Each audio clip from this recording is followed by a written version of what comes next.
Alohany toedrara eto amin'ny firenena amin'izao fotoana izao tsy nitazapotsiny fananio ny fomba fijeriny ny fikambanan'ny mpampianatra mpikaroka na ny CSS no ahafantarana azy tsy nisehatra ny fampianarana ambony ihany no nitondran'izy ireo ny fomba fijeriny nitondran'ny fanamariana ihany koa ny momba ny raharaham-pirenena amin'ny ankapobeny toy izao ny fanady aty. Mitombo isa-taona ny tanora mandraty fianarana eny amin'ny anjerimanontolo. Aiza ny foto-drafitr'asa avy amin'ny fitondrana hiatrehanan'izany. Betsaka ihany koa ny fampandrosoana volavolaina mianga avy amin'ireo fobe-pikarohana miankina amin'ny fanjakana.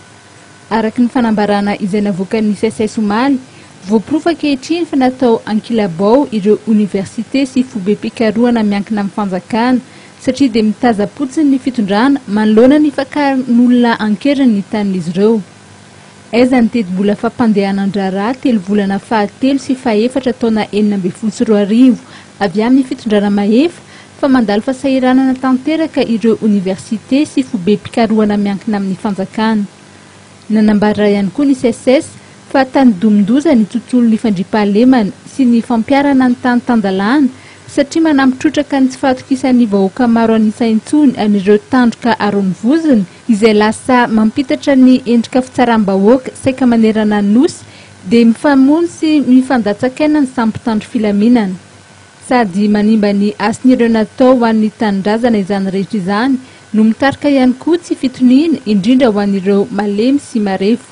Voalaza ao anatin'ny fanambarana fa tsy hita soritra ny fandraisan'ny fitondram-panjakana andraikitra amin'ireo etraketraka sy fandrobana ny harem-pirenena ataon'ireo vahiny sasatsasany amin'ny toerana maro eto Madagasikara. Anisan'izany ny fitrandrahan'ireo sinovolamena any amin'ny faritry Mananjary sy Ifanadiana.